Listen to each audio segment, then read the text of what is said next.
This is the framework that I use that's closed me tons of deals, made me lots of money by responding in the right way in an email. Now that could be how you're following up just on your own accord, and this could be a week later, 2 weeks later, a month later, 6 months later. This framework is always gonna work. So the framework is, the acronym we're gonna use, I think it's an acronym, I win by responding appropriately. Okay, that's how we're gonna remember this. I win by responding appropriately. Now the I, this is how you would craft an email. So taking your time to send an email. I was just doing this with customers over the weekend here, and it works great. So that's your intro. Now your intro should have a warm introduction. So thank you so much for taking the time to sit with me, Mr. Customer. Or I just wanted to say it was great meeting you, or something like that. I think you can come up with your own. I don't need to tell you that, but a nice warm introduction. A lot of people say something like, I hope this email finds you well. Try to get something that's not so generic. So a big thank you is something I use all the time. Thank you so much. I really appreciate the opportunity to show you what we have to offer. So that can be really good, but a nice warm introduction in your email, of course. Win, W, so that's why. The W is for why are we messaging them again? And again, this could be a week later, but imagine this is 6 months later and you're making a follow-up email to a customer that you never sold. So W, win, is for why. So why am I messaging you?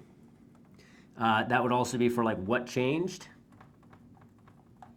So we've got to build a reason. Just saying I'm following up is terrible. You should never say, I never even say the word following up, not in a title, not in the body of the email, nothing. You're never going to say I'm just following up, which again is super amateur. That's what everybody does when they're brand new and they suck. So why or what changed? I win. So why, what changed? So that's going to be changing the offer. So maybe it's that our price has changed. Our price has gone down. Maybe we offer more than we used to offer for the same price. Or maybe the product has changed. So I wanted to reach out to you, Mr. Customer, because we've got this great opportunity now that X has happened. I wanted to reach out to you because we are now offering this. So in the case of, for us, for solar, that could be that, Mr. Customer, I wanted to reach out because we've actually upgraded to a newer panel. It's a little bit more efficient, but it's a lot more cost effective, or something like that for some, so again, I can't write it for you. You've got to be able to do it, but the why or what changed. Why am I reaching out to you, Mr. Customer? More than just because I want you to buy, but I've got a new offer, right? So that's what that's going to be, is I guess new offer is another good one. Okay, back to it. So I win by. The buy is the benefit. That's to the customer. So the benefit. So you've told them why. So Mr. Customer, I was able to do this price change. Let's just say we had a new price. We've reduced our price. So I'm reaching out, Mr. Customer, because we've had a price reduction, or we've got a new offer that I thought you'd be super interested in based on communication or something like that, right? Again, you're figuring out in each one, based on notes that you hopefully have in your CRM, how we can make this, how we can reach their why. The benefit to them. So that could be that, Mr. Customer, your price was this much, right? And now, because of this change, your price is this much. So able to reduce that price for you, Mr. Customer, by exactly this amount. So lay it out for them. Make it make sense for them. It could be your product has changed. So if it's the same offer, you don't have a better price, then how has your product changed? You've got to find a reason for that to make sense for them. So if the product has changed, for instance, we upgrade to a new solar panel.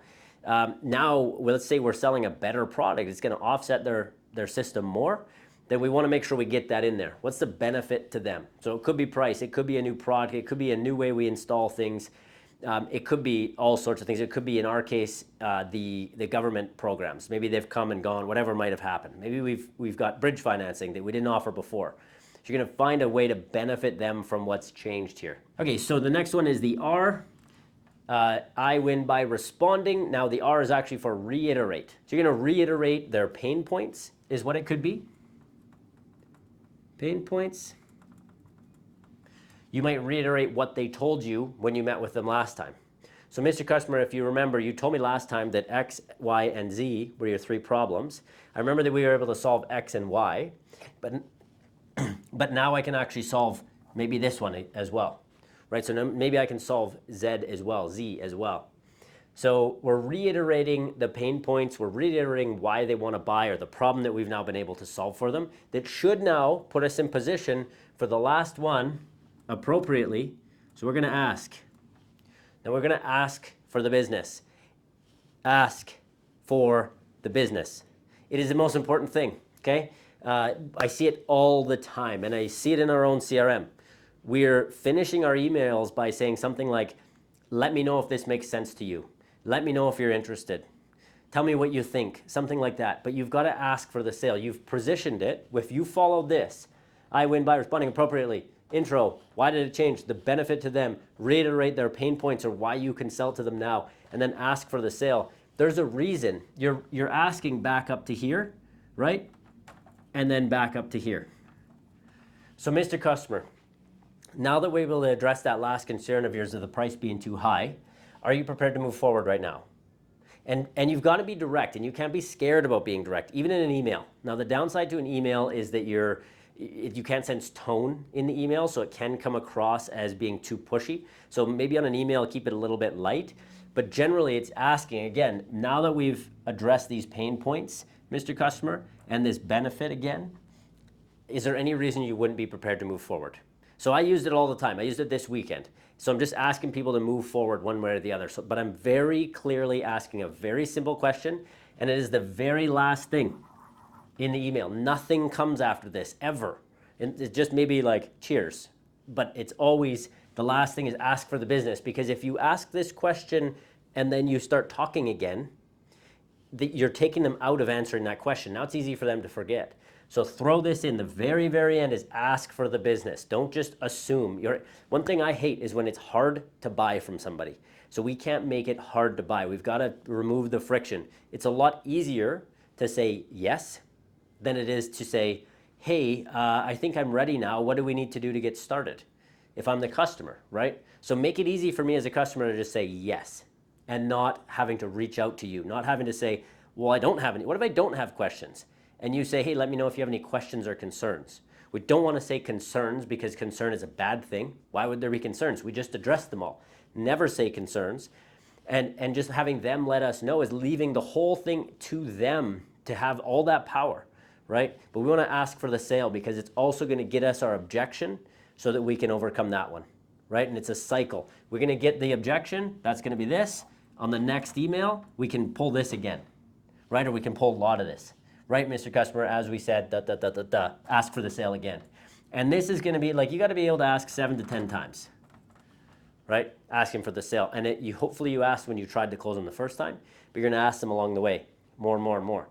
But every time you finish that email, it's got to end. I cannot say it enough. It's got to end there. So again, one more time, write this down. I win by responding appropriately. Introduction. Why does it benefit them? What is the benefit to them? Reiterate the problem and ask for the sale. I win by responding appropriately.